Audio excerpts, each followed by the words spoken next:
Do you want to make a difference in an ongoing epidemic of child sex trafficking?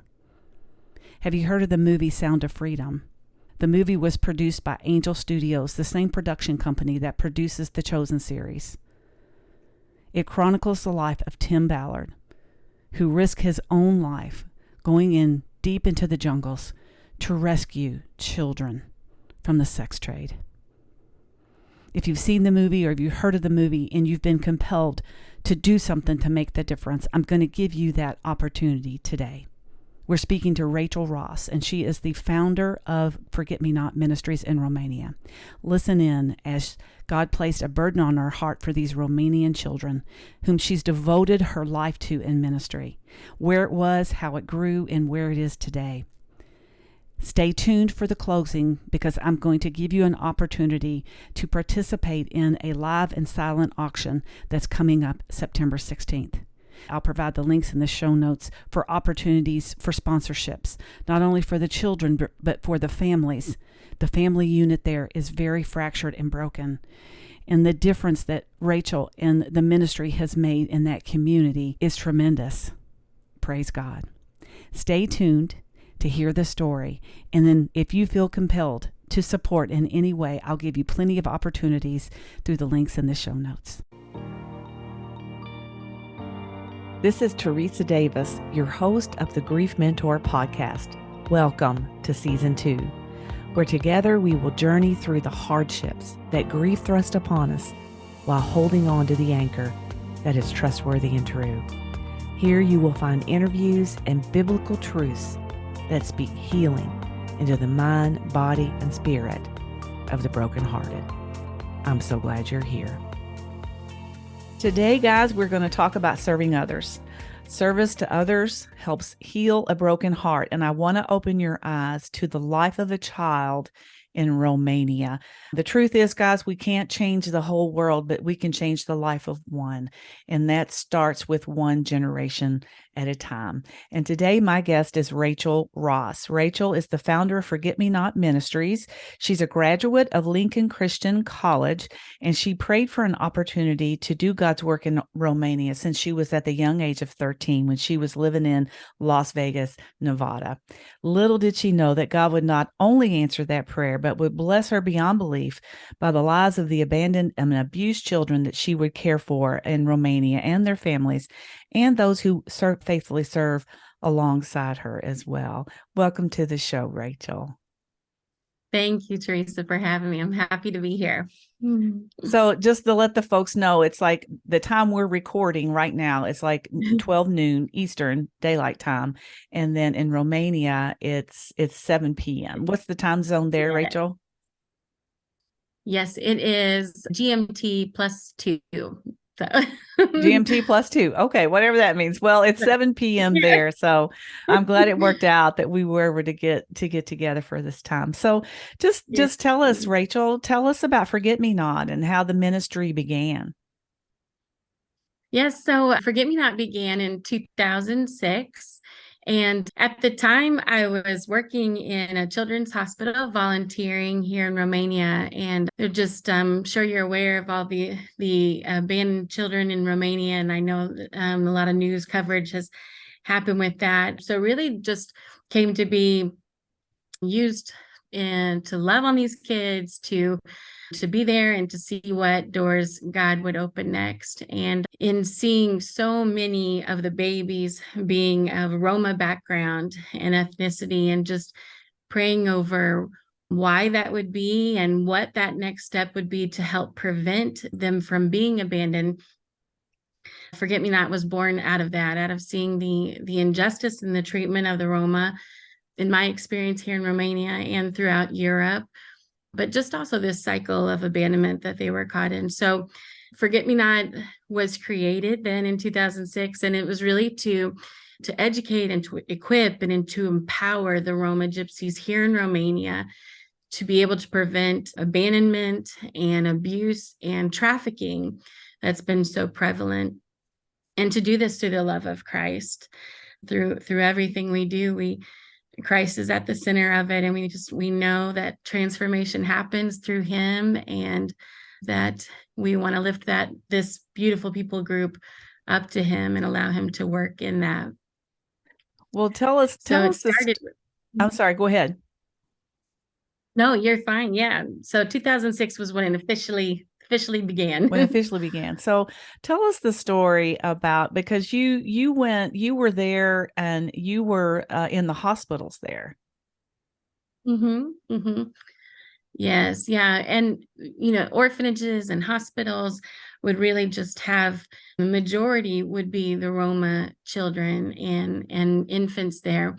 And I believe it's over 80% of Romania's abandoned children are Roma. So it is a separate ethnicity, originally from India, but Romania has the largest population of Roma gypsies. And so, yeah, you would see, especially then at that time, many of them would be left in the hospitals just because parents might not be able to care for them. They wouldn't have the means due to the poverty that they're living in. Also, it's custom for them to have many, oftentimes up to 14 is the average for a Roma family. So Wow. can understand not being able to meet those needs when you have a lack of education and there's no employment, and so many would be left at orphanages or hospitals, and there wasn't a lot that you could do once they reached that point and how you could help them. And they are met with a lot of prejudice throughout Europe, I would say, and just my experience here in Romania, and due to labels and things that have been placed on them. And it's just been cycles they've been caught in for generations. So to see God move with that, when he brings his hope to a situation, anything can change then, and we can see lives restored. And that's what we pray over the kids and the teens and the families that we work with. Well, the ministry has grown significantly. So tell us, what was the very beginning? What was the first step of the ministry when you first arrived in Romania? Mm-hmm. So I had one particular baby in the hospital that I was just really attached to, and a little girl, and she was from Tinka. So when the police found her parents and brought her back after about a year or so in the children's hospital, when they located her family, then I just followed as well and wanted to see where she was at, what did she need, and I was just so attached to her and wanted to make sure that she was safe and that her family had what they needed in order to take care of her. And I just remember pulling up, and it was winter time, and the village was just so large. Typically, the Roma live in little colonies on the outskirts of cities and villages because there's not a lot of integration, and they live very separate lives. They're not very welcome into society. And so when I pulled up into this particular village, though, it was just overwhelming. The needs, the children running around half clothed in the winter. And it was a very large village. It's well over 3,000, which typically there'll be a couple hundred people living in a colony, on the outskirts. So this one was a very large one. And people were just bringing their babies to the car door. And later, as I would continue to do visits, were, please, I can't feed them, I can't help them. And you could just feel that overwhelming and the desperation to be able to provide for their family, but to not have the means to do so. So I located this little girl, and we started there and opened a center. Then that was a day center, and where these children could come in and start meeting physical needs. There was hunger, there was lack of clothing, and the families were living in just real despair. And we knew that we had to come and meet those physical needs first before we would be able to share more about Christ and encourage them in a faith and a relationship with him. And so it started with meeting the physical and bringing these babies in, toddlers, preschool age, teaching their families along the way and how they could care for them, how they could provide the care they needed, making sure they were getting an education. It just began to be doing life with these families and joining this journey with them. But when we stepped into their story, we made sure it was a holistic approach. And we saw very quickly that it can't be just one area that was focused upon, because they were really trapped in a cycle that needed to be broken in so many areas to be able to restore that hope and to empower them. So it started with childcare and just with the children, and then gradually expanded out to teens and to the adults as well. You grew with the ministry, so it started out meeting the needs of a few that you could meet, and you had a physical building that they would come to during the day, and then they would go home at night. Is that how it worked? Yes. So before we were able to have the building, it was just kind of outreach programs in the village during the day, kind of like a VBS style. And that's kind of where the Lord would show us different families, different kids, different situations that really needed to be addressed, and ones that He would place on our hearts. So started with those families. It was 6 children at the beginning, and prayed over a building, a facility of some sort where we could bring them in.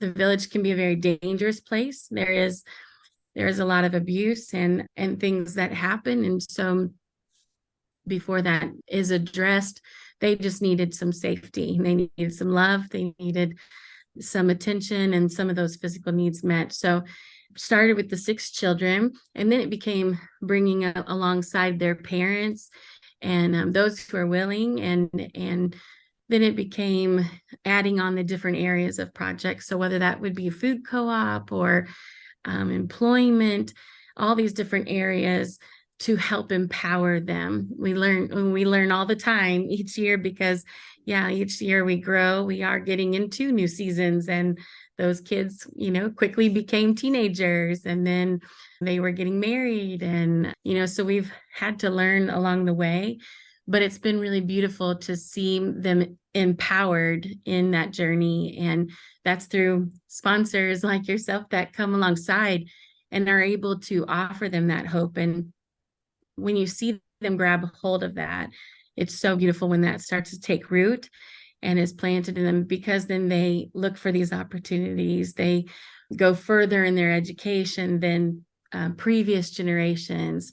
They're walking and choosing to walk with the Lord. There's just so many beautiful examples. And some of them are, up and down, up and down. We go a few steps forward and several steps back, but that is ministry, and it's messy and it's hard at times, but it's really beautiful to see those that reach out and they grab onto that hope of Christ, and they want more for themselves, for their families, for their kids. And now we have these teens who have gone through the program, and for them, they're usually given in marriage, or it's a typical thing for them to be married between 12 to 15. So for them to wait until 18, some of them have decided, I want to stick with this. I'm going to wait. I'm going to finish school. Those are huge, huge victories that we celebrate, because that's something that previous generations haven't seen in their families. And so we celebrate that. We get to help them get to the next stage, and then they're keeping their children now. They're having babies and they're breaking that cycle, and it's through the help of people coming alongside of them. And it's beautiful.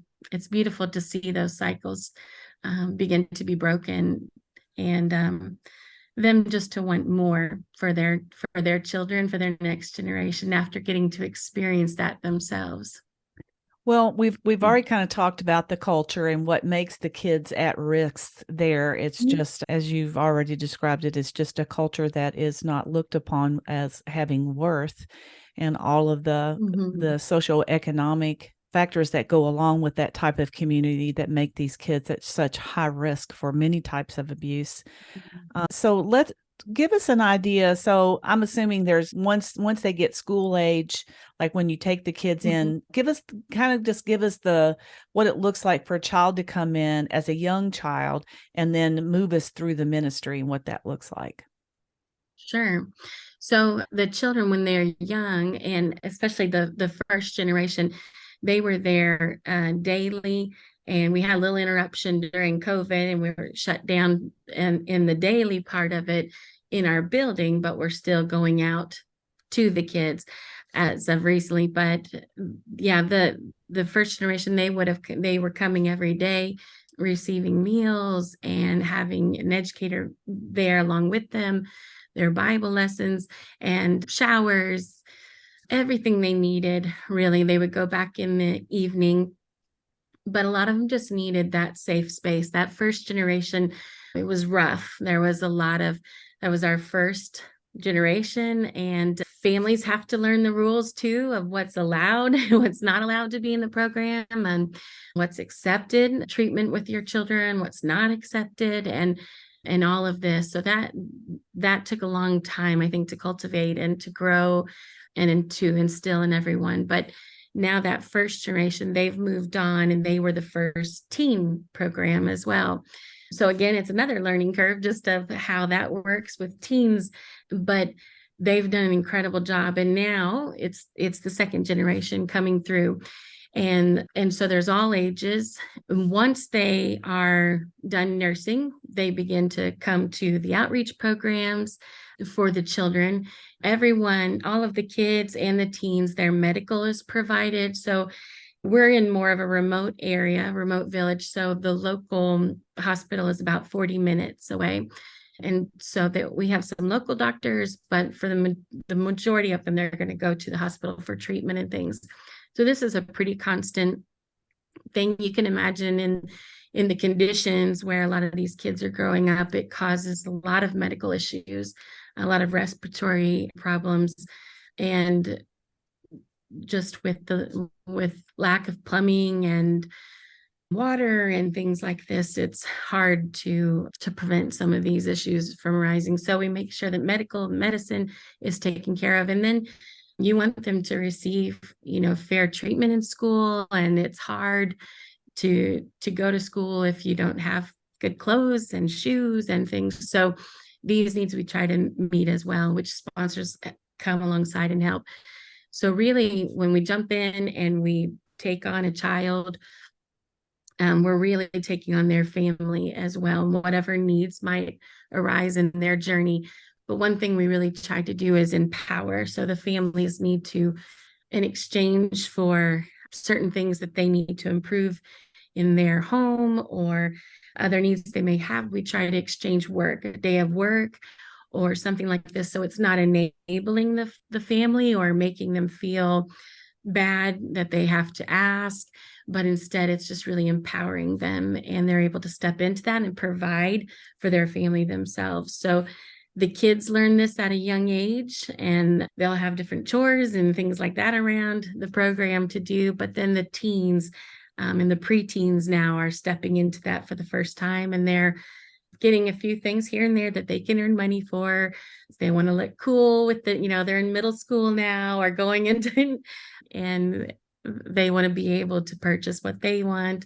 And so, whereas before when we started, they were used to a life of begging. Well, I was going to ask you because so another role of the ministry, which you're already discussing it, which I think is amazing, because you're changing generations here in the children, but you're also equipping parents to break those generations of cycles. Tell us how, you kind of already flowed into that, talking about how you provide work, but so much has evolved in the ministry. So I just encourage people to go to the website. There's a lot there to be able to look through what you are able to provide. But tell us a little bit how you're equipping the parents and helping change the generational cycle of abandonment.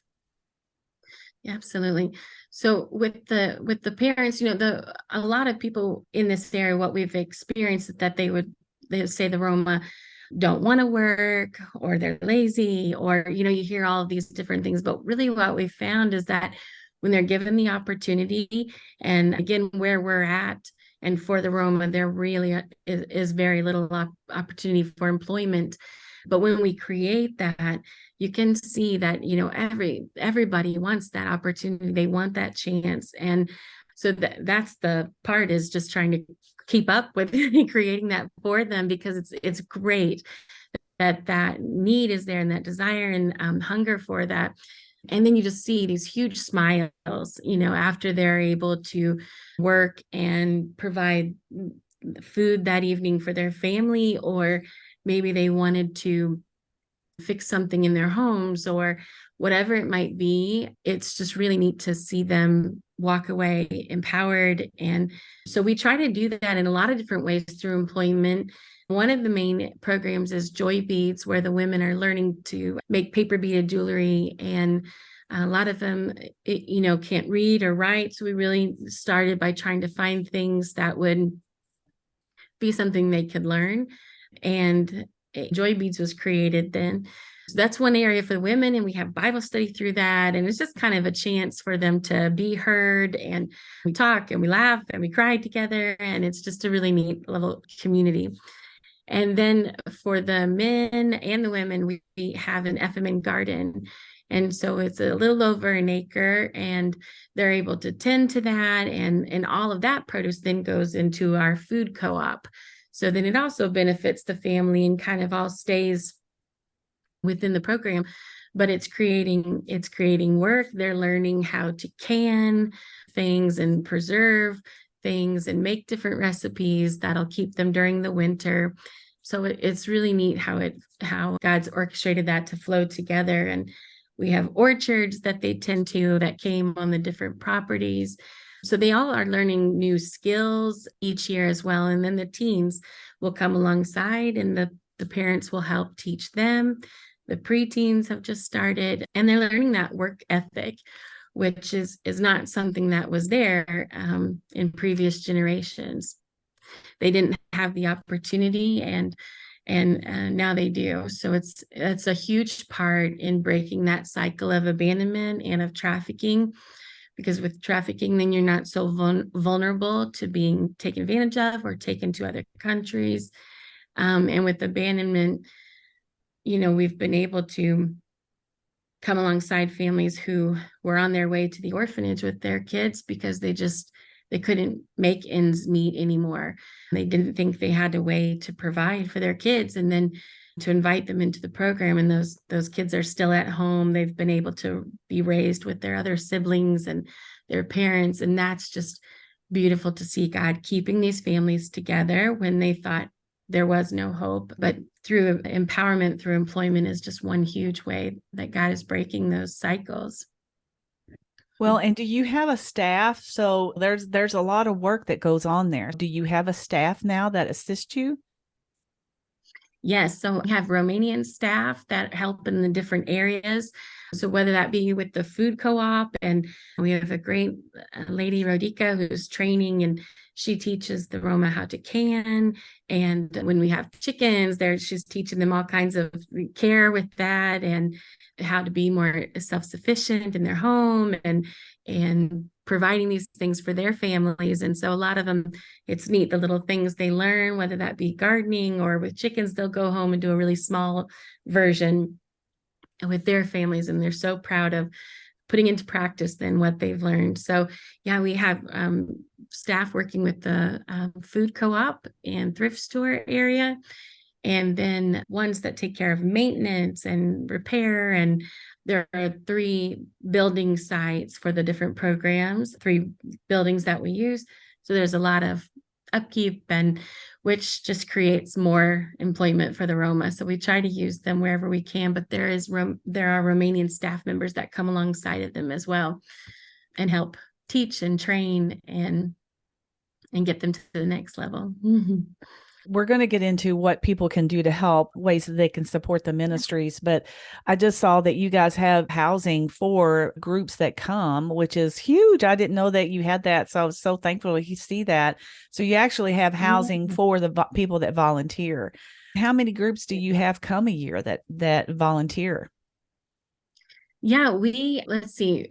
Before COVID, we were having around 12 teams a year. So it was really neat to be able to welcome people in. We have a team house, and they could stay, and really wherever they wanted to get involved, whether that would be women's ministry or with the children or outreaches in the Roma village to the whole community, men's ministry. We just love it when people come alongside. And it's such an encouragement, not only for the staff members and for ourselves. And we also have volunteer Dave from England who helps. So it's not just Romanian. We kind of got a whole international thing going on, but it's not only an encouragement for the FMN team, but it's really an encouragement too for the families, because the people that come, just they make these beautiful relationships with them and with the families, with the kids, and they remember them. They ask about them. They look forward to seeing them the next time. And it's one thing for us to talk about Christ and their identity in him and how much they mean to him, but it's something else for others to come over and show them and reaffirm that they are loved by him, that he sees them, and that he has a future for them. So we just love that when they come over. And Rachel, you've become a family while you're there, isn't that right? Yes. Yes, I have. So I've officially adopted 2 children now. I was finally able to finish the second adoption. I have Isabella, who I met while working in one of these children's hospitals, and she's 19 now. And then I have Isaiah, and he's just turned 7. So they are huge helpers. And as we've hosted Ukrainian refugees, as well as we're a neighbor country to Ukraine. So they've been helping so much with that, as have the Roma, which has been really neat to see. They've changed beds and prepared rooms, and it's been neat to see them giving back now as well and being empowered by that. And so they've been in a season of taking it to the giving level now and getting rooms and everything ready. I can't imagine how you feel, Rachel, to see your dream and your mission come to fruition and see the hand of God, because just sitting in our few short minutes here, you've described making a huge difference in a people group that basically was just written off, forgotten. And, it just speaks to the point of we crave community and we crave the ability to serve. We really didn't get into the Ukrainian support, but of course we were all here in the States praying for you guys when all of that was going on, and just having the facilities there to be able to open it up, to be able to assist in that way. And when you teach people something and then they see it by example, wow, what a difference that makes. We love every minute. There are hard days like with everything else, but it is beautiful to reflect and to take those moments to celebrate what God is doing. And I think bigger picture, it's so beautiful to see all that of who he brings along to involved through sponsors and team members and just everyone. I love to see how he just knits that community together. And he does, doesn't he? I mean, he just uses us for his glory. And I think it's beautiful when he just brings people together with that same heart and that same passion. And then we go so much further because of that. So it's beautiful to move together. And it all started in a dream in your heart. So let's tell the folks. So let them know how to reach out. Let them know the website. Let them know all the ways that they can support the ministry. Sure. So our website is fmnministries.org. And from there, that will kind of give you different options and ways you can be involved. But we have 3 main sponsorship avenues that people like to jump in on. And one of them is through sponsoring a child, which you can read about on the website and see their pictures and kind of read more about them. Then they're sponsoring the teen program. And the teens are the ones who are really at risk that we try to protect from trafficking, or we often have to rescue after being sold. So then they're brought into the program as well. And then for the adults, we have employment opportunities for them. And that is, again, another piece of breaking that cycle. So that's all found on the website. And if someone wants to become a prayer partner, we have a prayer calendar on there where they can pray along with us over different areas of the ministry, because that's so important. And then if someone would like just to give a donation, that can be found on there too, on fmnministries.org/give. So any of those different ways are huge, make a huge impact on the ministry. Yeah. Well, thanks for sharing all that with us, Rachel. I think for us to have a glimpse into a culture that we don't understand here in the States, it's just very important. And what your ministry is doing to change the life one generation at a time. Is there anything else? I'll give you the last word. Is there anything else you want to share before we close? No, just thank you for coming alongside us yourself, and thank you for this opportunity. We love doing this together with God's community, and we know that just coming alongside us in prayer is going to be make a huge impact in the lives of these kids and these families. So thank you, Teresa. Well, thank you, Rachel, for dedicating your life to making a difference. And that's all I have for you today, guys. So until next time, take care. Are you feeling compelled to support Forget Me Not Ministries and the Romanian community? You can do so by participating in a benefit and silent auction that is taking place on September 16th, 2023. I'll include the link in the show notes for you to be able to access that. You can attend in person if you live here locally in the Sellersburg, Louisville, New Albany area, or you can participate online as a silent auction. Tony and I have committed to this ministry, and we have supported this auction for several years, and it is such a wonderful experience and rewarding to know that you are making a difference in someone's life. I invite you to go to that link and find ways that you can support during the auction, and also all the other ministry options to support in regards to sponsorship. I hope you love today's episode, and please commit to pray for Forget Me Not Ministries.